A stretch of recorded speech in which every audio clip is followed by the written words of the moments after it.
Raza Rumi is a director, Park Center for Independent Media, and visiting faculty in Cornell University Institute for Public Affairs. He's the editor, the Friday Times, and founder of Naya Daur Media. He's a member of the think tank Laboratory for Global Performance and Politics, Georgetown University, and non-resident fellow at the Berkeley Center for Religion, Peace, and World Affairs. He was a fellow at the New American Foundation, United States Institute of Peace, and the National Endowment for Democracy. He has authored several books, including Delhi by Heart, Impression of a Pakistani Traveler, The Frontiers Path, Pakistani Democratic Transition, Identity, Faith, and Conflict, and Being Pakistani Society, Culture, and the Arts. He's co-editor and volume essay entitled Rethinking Pakistan, Anthem Praise, September 2020. Veena, if you want to add anything. And yeah, no, I just want to add that Raza is also co-founder of Sapan, and we asked him to draft this brief resolution, which he's done at very short notice. So thank you, Raza, and I'll let you conclude. Thank you. Thank you so much, Veena. And, once again, it's a pleasure. And I'm really honored that you asked me to give my comments. I wrote something up, but I'm not going to read that because we're already short of time. I'll just make a few points. And based on some of the great presentations, I've learned a lot, and I've been trying to process and a lot that was mentioned because it is such a varied and a complex area. That are very distinguished, speakers who know this far better than me and anyone else. But I just want to highlight, how, from the presentations, it is so evident that the majority of South Asian workers not only have low paying jobs, but, most lack social protection. And these workers, especially women and low caste workers, they face precarious employment in the informal sector, increase insecure livelihoods, and in the case of Pakistan that I know better, very low level of skills. And while we keep on trumpeting the high levels of economic growth across South Asia, but we have, the region has not been able to generate good jobs, for its fast growing labor force. The case of Rana Plaza, which many speakers highlighted, and the plight of garment workers in Bangladesh, the issues of bonded labor, child labor in the region, and the non-acknowledgement of women farm workers are some of the key issues that require both further research and activism, cross-learning across the region. And an underlying theme today was also what I picked up from some of the presentations was land administration and the corruption that surrounds it or is embedded in the entire colonial structures of land administration. Comrade Lucky's presentation provided some important points to ponder about from Bangladesh. Haris Ghazdar built on this theme in Pakistan's context, and the role of women farmers is also linked to the overall onslaught of land mafia and the state on the rights of indigenous people alongside women and those who are marginalized and excluded from the fruits, so-called fruits of development, again in single quotes. So for instance, millions of Adivasi people face threats of eviction from the land in India and elsewhere.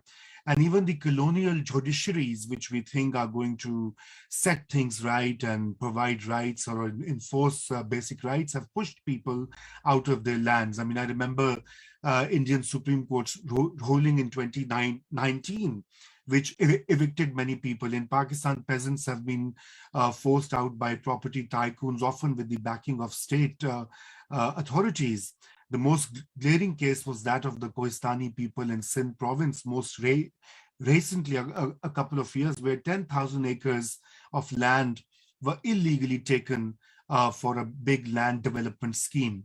And last year in Pakistan, we witnessed major mobilization by the Baloch and other communities in Gawadar as their livelihoods are threatened by both mechanization and the nexus of the Chinese supported CPEC.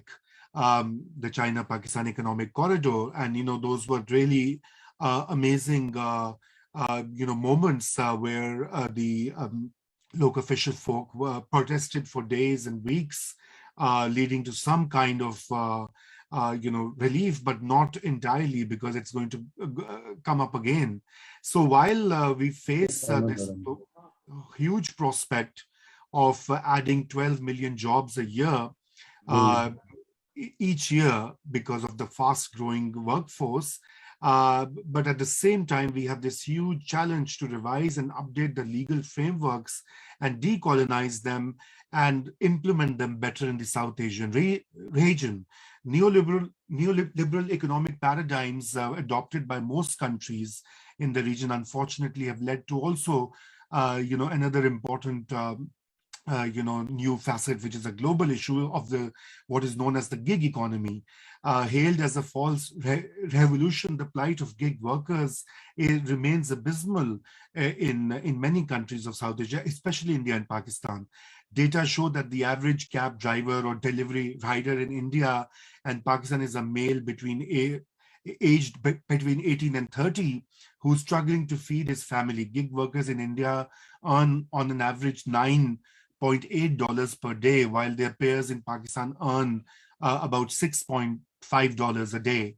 And 40% of Indian gig workers cannot afford enough food for their families. These workers are under immense stress, despite the fact that 34% of them in Pakistan and 24% in India have university level education. Deunionization in Pakistan, for example, has been an ongoing policy encouraged by both the state and the big business, and that's a challenge that a lot of workers' movements in Pakistan are trying to grapple with. This increased informalization of the workforce, which poses a big challenge. But then it also brings us to the importance of unions, building solidarities across the region, which was very rightly pointed out by Apurva Kaiwar. But how do we move forward on that with a brutal, archaic visa regime that does not allow people to travel or meet or find a common way forward? And I guess in that sense, what Karamat Saab was saying makes a very useful pointer for our future investigations and conversations on this subject. The dysfunctional role of SARC was also mentioned and pointed out by many speakers, and perhaps that is something we need to explore in our further, discussions and meetings. I have a lot more to say, but I'll stop here because I've already taken a lot of time. But I've put in a few pointers in the chat, highlighting the three things I picked up from what the speakers had said. One is that how do we reaffirm and repledge the solidarities between South Asian workers and their representative organizations, and how do we look forward towards and demand a visa-free regime for all people to meet, especially in this context, the labor organizers and representative bodies. And thirdly, as was pointed out by Sultan Sahab, that we need more collaboration between universities, between research organizations, and I would add media organizations as well, because that's another thing we are seeing, not just, it's a global trend, unfortunately, but in South Asia, it's even more stark because labor reporting has also diminished greatly. There was a time when, labor was a proper beat, no more. I hardly read stories, unless there's a COVID emergency in India where millions have been forced out. We hardly read, stories of labor, their everyday struggles, their plight, and all the issues that were highlighted by our galaxy of speakers today. So I think that those are the kind of cross-border regional solidarities that we need to impress upon and work towards attaining. Thank you so much. And I would also like to announce that in the last week of June, our next event from Sapan May, Raza, May. Last week of May. Last Sunday of May. Last Sunday of May. Yeah, I don't know why I'm thinking we're not in May yet. Yeah, so last Sunday of May, Sapan would organize a session on road safety and how it is a public health emergency.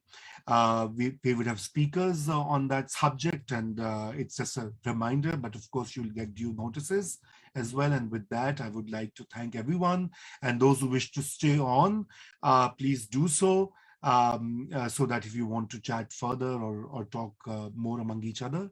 And with that, thank you once again, Beena, and all the great organizers of Sapan, especially our young participants and organizers, because that is what we also need across the region, is to encourage and foster a younger generation of peaceniks, peace activists, thinkers, because that is how we are going to save not only our region, but I guess the world. Thank you.